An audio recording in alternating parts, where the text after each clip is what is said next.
Welcome back to another episode of The Resilient Philosopher. This is the Leon Dantes, and I'm glad to be back after taking 4 weeks off. Needed to refresh, I needed to study, and to spend time with my family. You see, we live in a world full of negativity that is constantly threatening our peace, our positive outlooks, even when we think we want to do something that is positive, something that is beneficial to either us or our family, we get surrounded by people that wants us to see the negative side of things. And yes, everything has a negative side and a positive side. That is part of life.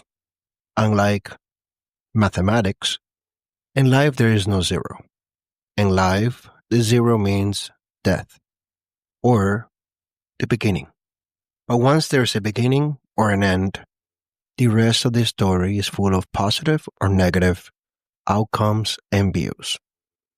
And the only way that we can surpass this mentality of negativity is by finding the positive side of things. You see, the same amount of energy that requires to see the negative is required to see the positive. As my mother used to tell me when I used to ride motorcycles, she would say, motorcycles are dangerous. You can die on the road. And yes, that is a true statement. But the same can be said about driving cars. Then she would tell me, well, on cars you have four wheels, and a motorcycle you only have two. People don't see them, you can get hurt. That is true. That is very true. But in a small car that you're driving, you're not seeing. If people are driving too reckless, they might still hit you. But then I elevated the point a little bit higher. I said to her, I am doing roofing. I am afraid of heights. And yet I do it to support my family. If I fall off the roof and died, I would die doing something that I hate, or at least dislike. If I die in the motorcycle, I'll die doing something that I enjoy. And therefore, that's why I'll ride. Now, in order to be honest and completely open, I did ride very carefully, and I try not to ride too much on it because I didn't want my mother to worry too much. Then, once I had my own family, I started seeing more her point of view on it and decided to start riding altogether. But the point being is that if my kids, grown, also want to ride a motorcycle, and I point out the negative side of it, I am being a hypocrite. Because again, everything has a negative side. The positive side was what I told my mom. If something was to happen to me in that motorcycle, I was enjoying it. I was being happy. And not many people can have the opportunity to say that my loved one passed away doing something that he enjoyed. That is one of the reasons why I also support our troops in the United States. And not to get political, but our troops volunteered to serve. And since they volunteered to serve, in my eyes, they deserve our respect and our gratitude. Because to serve the country is out of love for the country and for the people. No matter your political point of views, your religious point of views, they have volunteered to serve and to even give their life for us to keep our freedom. And as sad as it makes me, when one of them died, they died doing something that they enjoyed. And as much as it hurts the family, that should be something that they should look at too. At least he died doing what he wanted or she wanted. Because there is no too good way to die. There is no good timing for death. But it is a lot sadder, a lot more painful to lose a loved one because of a drunk driver, or because somebody decided to mug you, or your spouse beat you up and you died. There's so many ways that it could be worse. But when you die doing something that you enjoy, well, it hurts. But at least you know that they died doing something they enjoyed. Personally, I have come to view that life full of positive and negative style that can be equivalent to the yin and yang. When you look at the yin and yang, the most important part to remember is that within each state, there still remain a piece of the opposite view. So even when you're thinking in a negative way, there could be a positive point. And the same thing when you're talking about the positive side, there could still be a negative point. So why don't we elaborate more in the positive view? I recently was talking to a friend of mine, and they brought up an issue in their personal life that really made me think about the importance of positive feedback. See, sometimes we call ourselves friends to people, very close friends in some circumstances, yet we see them decaying mentally. And instead of stepping in and being that positive point of view, we step in to agree within their own negativity. And once you start doing that, it's a downward spiral without an end. And if there is anything that I dislike the most, is to hear somebody say, well, I knew that was going to happen because of the way he was acting or she was acting. If you knew that it was going to happen and you did nothing to help that person, you have become complicit of the consequences. If you consider yourself a friend, a relative of someone that needs help, don't be negative. Don't feed into their negativity point of view or state of mind and try to get them help. It is important to understand the gravity of mental health and how it is that even today in 2025, to some is still a stigma, to some is still a taboo. Our mental health can be disturbed in any point of our life. I would say that every human being at one point or another has been depressed. Any human being at one point or another has suffered from manic episodes because of stress, because of anxiety. And to think that you're immune or to think that depression is part of mental health illnesses, it's wrong. It's wrong in many ways because depression can come from stress. Depression can come from anxiety, and depression can come from chemical disbalances in your brain. Now, what occurs to those chemical disbalances could be part of the stress or anxiety. That is why when you go to treatment, whether it's with a psychologist or a psychiatrist, it is important to continue the therapy, not only during the time of the treatment, but throughout. Maybe after a while, you don't need to go every week. Maybe you can start going every month. And after a while, you go every 3 months. And after a while, you go every 6 months. But it's always good to touch back bases. It's always good to keep in mind that it was an episode. But with proper treatment, with proper sequential visits to the doctor, it could be under control. And even the toughest persons that I've met in my life, one of them being a person very close to me, when their spouse died, which she was very close to me, that man broke down. That man broke down, and I saw him in a way I never seen him before.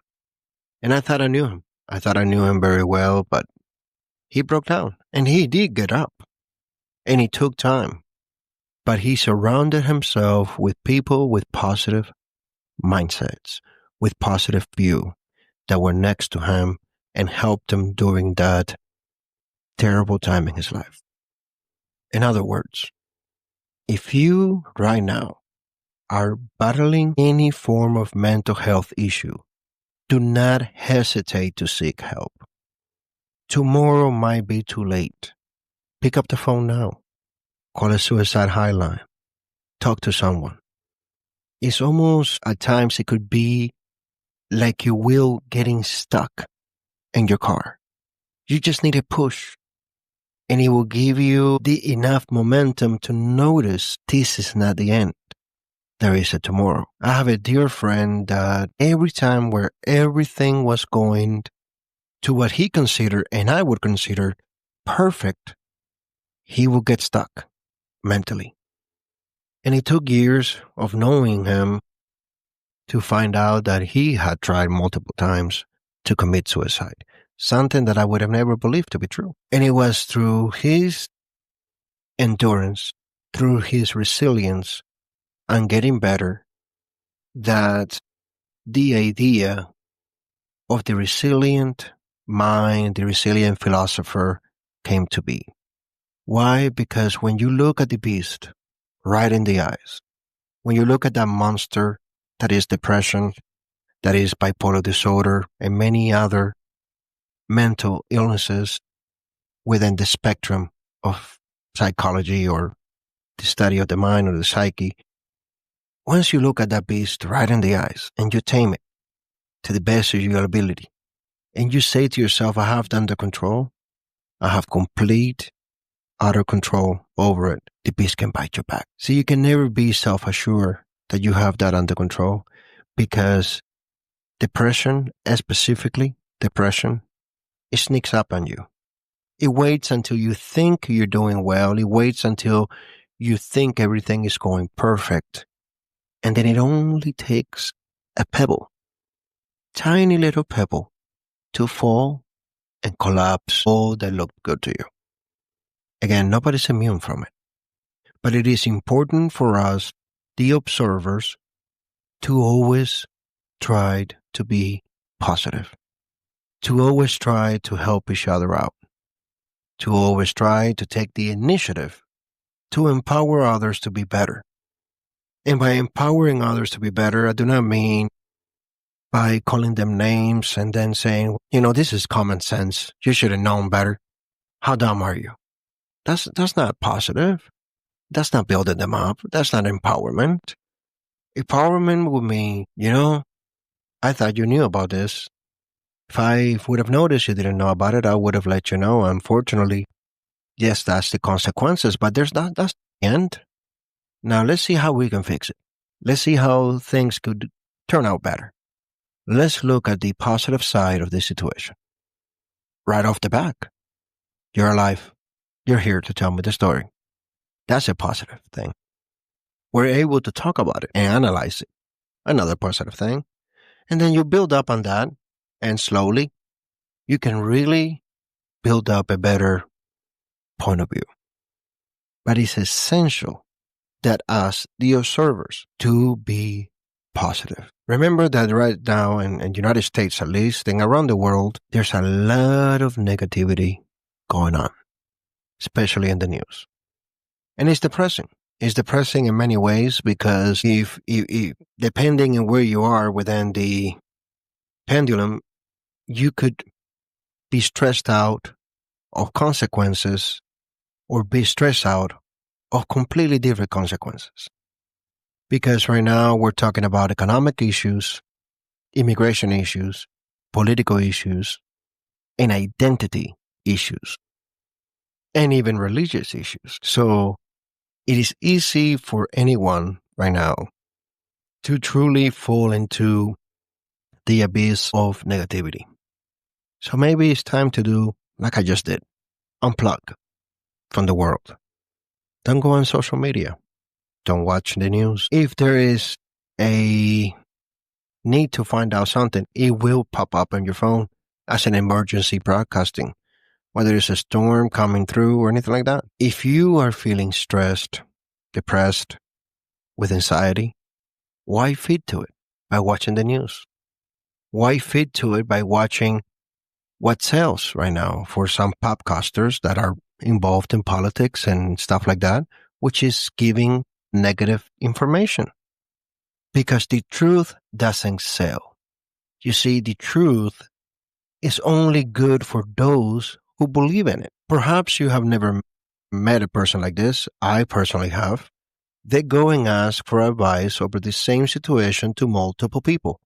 And for as long as those people don't say what they want to hear, they keep asking. And as soon as that person's feedback is exactly what they wanted to hear, that's the one person they listen. Why? Because if everything goes wrong, they got that one person to blame. And that's how the media is. That's how we are becoming as a society. We seek out advice or we seek out news or information that it fits into our own agenda. If we no longer wanted to believe that red is red, and now we want to believe it's blue, we're going to search for individuals that will agree that red is not red, it's actually blue. Because the truth that red is red is not sell to you. You won't buy it. So when the news sees that everybody wants red to be blue, then they're not only selling that it's blue, they're going to start selling that it's green, or perhaps that it's yellow. Because the truth won't sell. Because now if they divide us between is it green, is it blue, or is it yellow, then we lose track of the truth. That is, that red has always been red. And again, this is why having a positive mindset, having a positive view on life is so important. And this is why I truly recommend in every episode that if you're going to buy any of the 3 books that I've written, I strongly advise to get The Resilient Philosopher, The Prism of Reality, because that is what this show is based on. And I already started working on a revision to the book and to expand it even more. If all goes well, next year I will be graduating with my bachelor's in psychology. And if everything goes even better, I will be starting my master's of science in industrial organizational psychology. And it seems that every day my curiosity is reawakened. And it seems that every book I read, it fits even more into the path of learning. And that is why I took those 4 weeks. I needed it. During those 4 weeks, I read some really good books that have refreshed my mindset, my point of view, and that got me to learn a lot about myself. See, I believe that when you read a book, whether it's psychology, philosophy, any self-help book, you must read it with the intention of bettering yourself, of understanding yourself, and working on yourself before you can talk about other people. See, before you talk about other people, before you criticize other people, you're supposed to get in front of the mirror and criticize yourself first. And a lot of us don't do that. And a lot of us, too late, we notice the truth. That we are just as much of a culprit as the person that we are talking about, criticizing. And again, that is why having a positive mind, having a positive mindset, having a positive outlook, talking about positive things is so important. As good as a good cry can be, a nice loud laughter will lift everyone around you. It's good to be back. It's good to be talking and enjoying recording these episodes. And if you enjoy it as much as I do, and if you enjoy the information given here, please share our work. Visit our website, visionleon.com, and purchase a book. Purchase any of the 3 books published by Vision Leon LLC and written by me, David Leon Dantes, your host, the resilient philosopher. And until next Tuesday, stay strong, stay safe, and always show up for yourself.